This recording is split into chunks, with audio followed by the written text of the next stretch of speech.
Et bonjour les cancers, on est parti pour votre tirage pour ce mois de novembre 2023. C'est parti, on va voir ce que les cartons ont à nous raconter. Alors, c'est parti, vamos.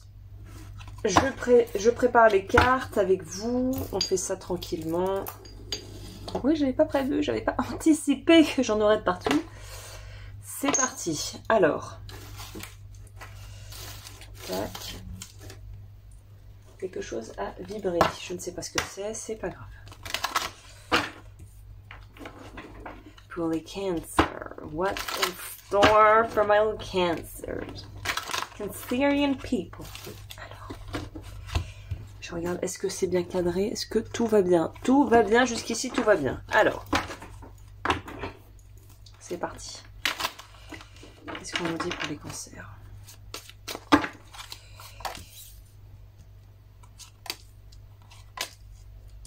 Et je ferai la partie sentimentale après. On va faire ça en deux parties. Et le conseil pour terminer.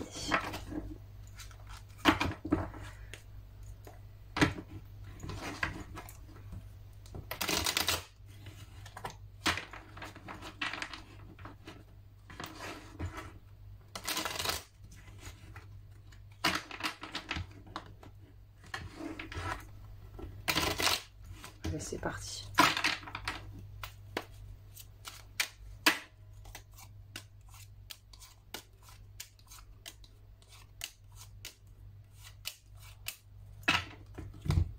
On va commencer par l'état d'esprit dans lequel vous rentrez dans ce mois. Donc, pour les cancers qui passeraient par là, quel est le message? Lumière, ok.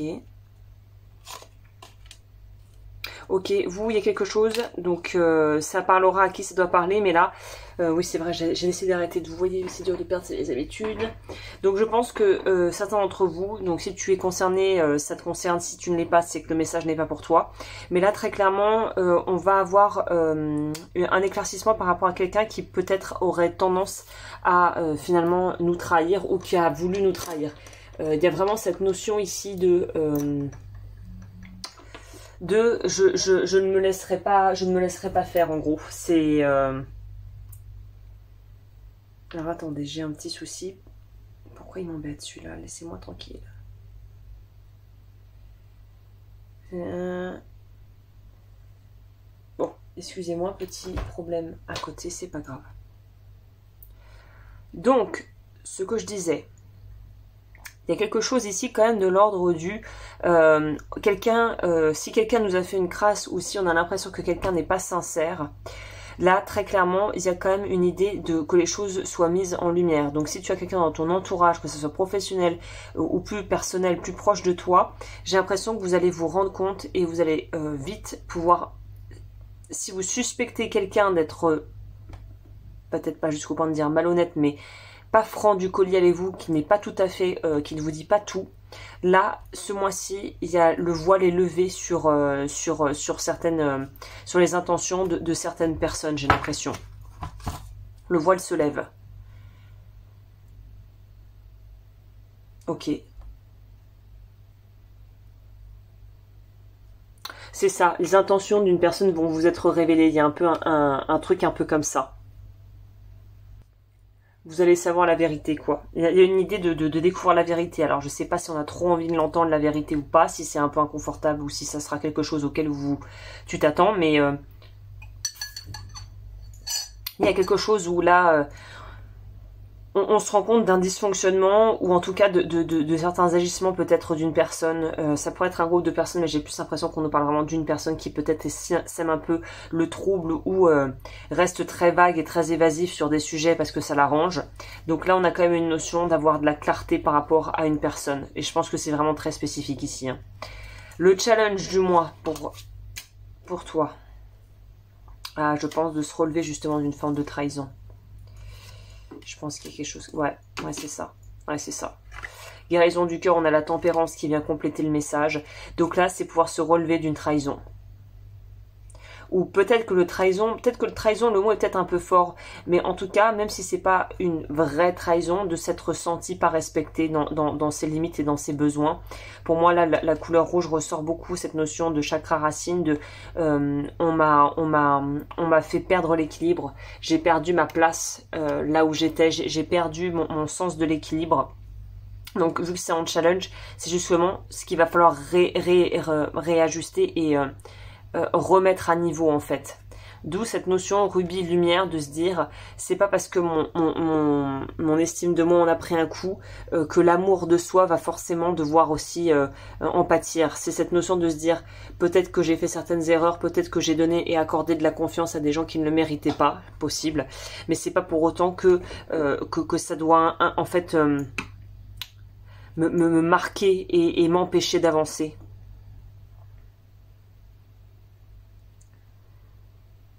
Voilà, on fait tous des erreurs. Si vous avez fait les choses avec le cœur et que vous pensiez sincèrement que la personne était honnête et que vous ne pouviez pas, voilà, suspecter qu'elle puisse ne pas l'être, voilà, ne vous flagellez pas avec un bâton pendant des mois en se disant j'aurais dû faire autrement. Donc vous avez fait ce que vous avez pu. Maintenant, qu'est-ce qu'on fait maintenant avec les infos et les connaissances qu'on a actuellement? Il faut remettre à jour aussi par rapport à la connaissance que vous avez acquise, ok, maintenant. Mais si vous l'avez acquise maintenant et que vous ne l'aviez pas avant, c'est parce qu'il fallait bien que vous appreniez, en fait. Il y a la marge de progression, en fait, qui va impacter ici. Donc ne soyez pas trop dur avec vous-même, j'ai l'impression que c'est ça le challenge, le message de se dire tu t'es fait avoir peut-être comme d'autres et ça fait pas de toi quelqu'un de plus stupide ou de plus bête qu'un autre. C'est se dire que beaucoup de personnes auraient probablement eu le même élan que toi et finalement se seraient probablement retrouvées peut-être dans la même situation et c'est pas c'est peut-être en partie de ta responsabilité, mais tu ne pouvais pas voilà, tu pouvais pas envisager tous les cas de figure non plus. Il y a un peu cette notion là ici. J'ai l'impression qu'il faut que je vous dise que vous avez fait du mieux que vous pouviez en fait. T'as fait du mieux que t'as pu. Ça c'est dans vos qualités, ce qui joue en votre faveur. Sortir grandi d'une histoire justement qui a été conflictuelle. On a le pape et le soleil. Donc c'est sortir grandi d'une situation qui de prime abord n'était clairement pas hyper reluisante et clairement pas hyper joyeuse et hyper agréable quoi.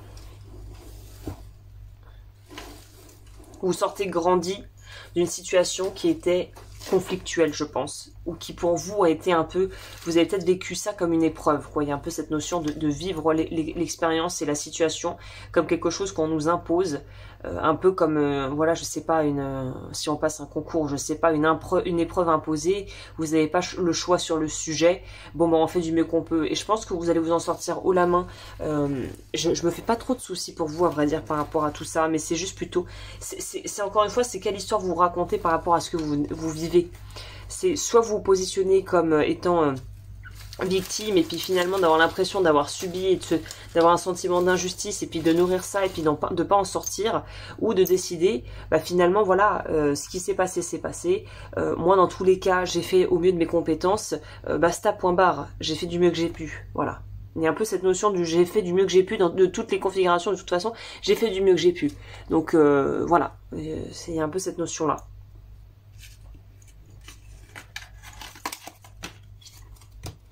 On va voir au niveau sentimental, on va voir du coup si ça rejoint la partie sentimentale ou pas.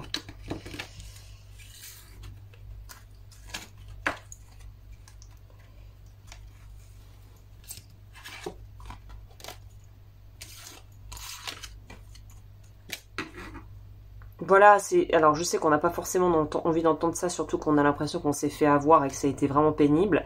Mais là, on a comme cette notion du je ne reproduirai pas les mêmes erreurs en fait. M'être mise dans cette situation ou avoir à être mis dans cette situation m'a vraiment permis maintenant de savoir qui je suis. Il y a quand même une notion de se découvrir à travers l'épreuve, en gros.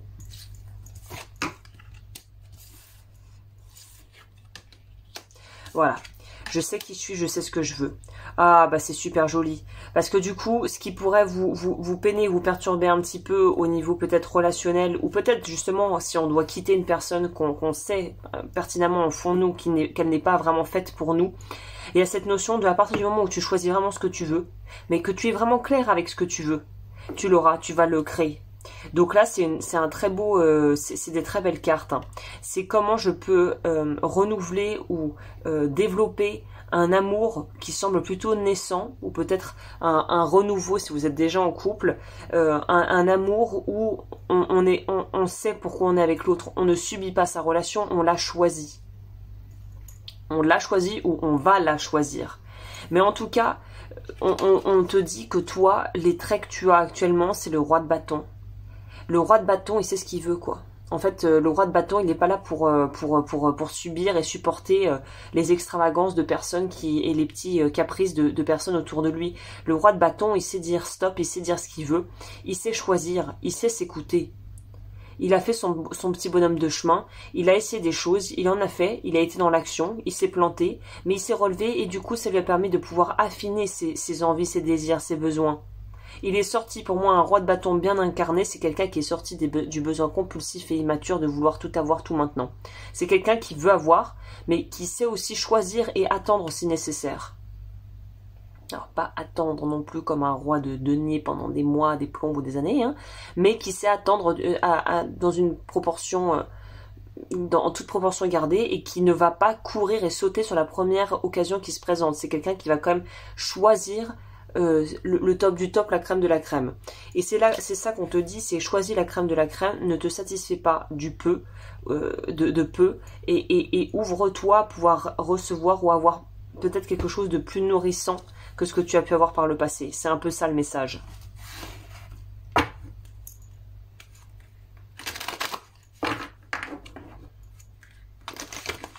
Alors,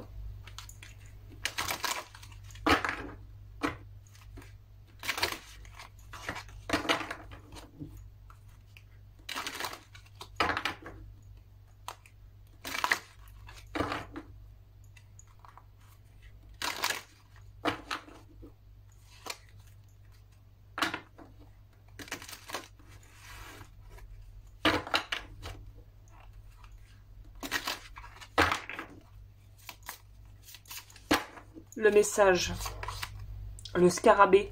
J'observe la richesse autour de moi et je la transforme en quelque chose de nouveau. J'observe la richesse autour de moi et je la transforme en quelque chose de nouveau.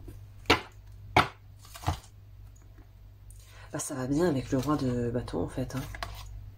Même au niveau des coloris. Hein. J'observe la richesse autour de moi et je la transforme en quelque chose de nouveau. J'ai l'impression qu'il y a un message qu'il faut que je transmette en plus, mais que j'arrive pas vraiment à capter et à saisir vraiment pleinement, correctement là.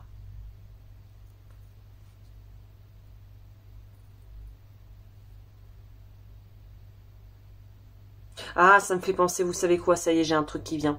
Je crois que c'est dans Aladdin, le scarabée. Le scarabée du début qui ouvre la grotte avec le tigre et seul un cœur pur peut rentrer dans la grotte.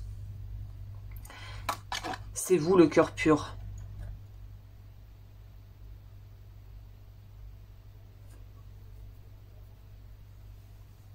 C'est toi. Il y a un peu cette notion d'être un peu l'élu. Alors attention, je ne vais pas brosser votre petit ego spirituel, mais c'est cette notion de les intentions, si elles restent pures, si on est honnête, c'est ça, si on est honnête dans la démarche, si on est sincère, c'est ça. Si on est sincère dans la démarche, c'est ça, j'ai compris, ok, c'est bon. Pour vous, au niveau sentimental, alors ça parlera pas à tous les cancers, mais si tu te retrouves là-dedans, c'est cette notion de plus tu es intègre et honnête vis-à-vis de toi-même dans la démarche, le plus tu vas pouvoir attirer ce que tu veux en fait au niveau sentimental. C'est-à-dire que, alors ça, la nuance peut paraître un peu assez fine, mais en gros, on peut être tout à fait authentique, mais on peut être aussi très authentique dans sa connerie en fait.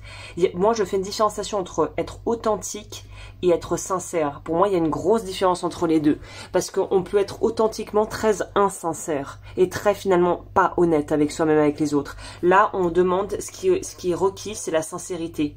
Et déjà, la sincérité vis-à-vis de soi-même. Voilà. C'est bon, le message, j'ai compris.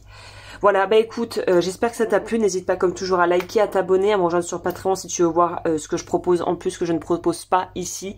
Et moi, je reviens du coup d'ici le mois prochain pour les horoscopes du mois de décembre. Mon Dieu, ça passe très très vite. Sur ce, je te souhaite une très belle journée. Je regarde bien, est-ce que ça enregistre toujours ? Oh là là, c'est pas facile mon truc. Hein. Oui, ça enregistre toujours. Écoute, je te remercie d'avoir passé ce moment avec moi et je te dis à très vite.